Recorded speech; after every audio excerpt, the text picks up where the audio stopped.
ॐ गजाननाय नमः।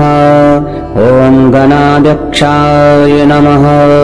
ॐ विघ्नराजाय नमः। ॐ विनायकाय नमः। ॐ द्विमातुराय नमः। ॐ द्विमुखाय नमः। ॐ प्रमुखाय नमः। ॐ सुमुखाय नमः। ॐ कृत्तिने नमः। ॐ सुप्रदीपाय नमः। ॐ सुखनिधये नमः। ॐ सुराध्यक्षाय नमः। ॐ सुरारिघ्नाय नमः। ॐ महागणपतये नमः। ॐ मन्याय नमः। ॐ महाकालाय नमः। ॐ महाबलाय नमः। ॐ हेरम्भाय नमः। ॐ लम्बजठराय नमः। ॐ ह्रस्वग्रीवाय नमः। ॐ महोधराय नमः। ॐ मधोत्कटाय नमः। ॐ महावीराय नमः। ॐ मन्त्रिणे नमः। ॐ मङ्गलस्वराय नमः। ॐ प्रमदाय नमः। ॐ प्रथमाय नमः। ॐ प्राज्ञाय नमः। ॐ विघ्नकर्त्रे नमः। ॐ विघ्नहत्रे नमः। ॐ विश्वनेत्रे नमः। ॐ विराटपतये नमः। ॐ श्रीपतये नमः। ॐ वाकपतये नमः। ॐ शृङ्गारिणे नमः। ॐ अश्रितवत्सलाय नमः। ॐ शिवप्रियाय नमः। ॐ शीघ्रकारिणे नमः। ॐ शाश्वताय नमः। ॐ बलाय नमः। ॐ बलोत्थिताय नमः। ॐ भवात्मजाय नमः।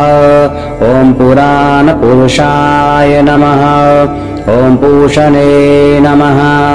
ॐ पुष्करोक्षिप्तवारिणे नमः। ॐ अग्रगण्याय नमः। ॐ अग्रपूज्याय नमः। ॐ अग्रगामिने नमः। ॐ मन्त्रकृते नमः। ॐ चामीकरप्रभाय नमः। ॐ सर्वाय नमः। ॐ सर्वोपास्याय नमः।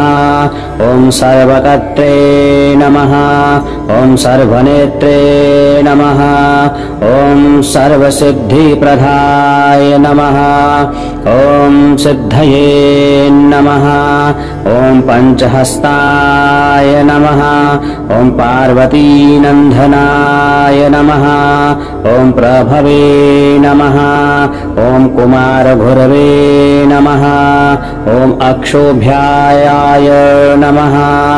ॐ कुञ्जरासुरभञ्जनाय नमः। ॐ प्रमोदाय नमः। ॐ मोदकप्रियाय नमः। ॐ कान्तिमते नमः। ॐ धृतिमते नमः। ॐ कामिने नमः।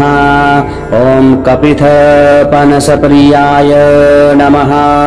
ॐ ब्रह्मचारिणे नमः। ॐ ब्रह्मरूपिणे नमः। ॐ ब्रह्मविद्यादिदानभुवे नमः। ॐ जिष्णवे नमः। ॐ विष्णुप्रियाय नमः। ॐ भक्तजीविताय नमः। ॐ जितमन्मधाय नमः। ॐ ऐश्वर्यकारणाय नमः। ॐ जायसे नमः। ॐ यक्षकिन्नेरसेविताय नमः। ॐ गङ्गासुताय नमः। ॐ घनाधीशाय नमः। ॐ गम्भीरनिनदाय नमः। ॐ बटवे नमः। ॐ अविष्टभरधाय नमः। ॐ ज्योतिष ज्योतिषे नमः। ॐ भक्तनिधये नमः। ॐ भावगम्याय नमः। ॐ मङ्गलप्रदाय नमः। ॐ अव्यक्ताय नमः। ॐ अप्राकृतपराक्रमाय नमः। ॐ सत्यधर्मिणे नमः। ॐ सखये नमः। ॐ सरसाम्भुनिधये नमः। ॐ हेशाय नमः। ॐ दिव्याङ्गाय नमः। ॐ मणिकिङ्किणीमेखलाय नमः। ॐ समस्तदेवतामूर्तये नमः। ॐ सहिष्णवे नमः। ॐ सततोत्थिताय नमः। ॐ विघातकारिणे नमः। ॐ विश्वदृशे नमः। ॐ विश्वरक्षाकृते नमः। ॐ कल्याणगुरवे नमः। ॐ उन्मत्तवेषाय नमः। ॐ अपराजिते नमः। ॐ समस्तजगदाधाराय नमः। ॐ सर्वेश्वर्यप्रदाय नमः। ॐ आक्रान्तचिदचित्प्रभवे नमः। ॐ श्रीविघ्नेश्वराय नमः।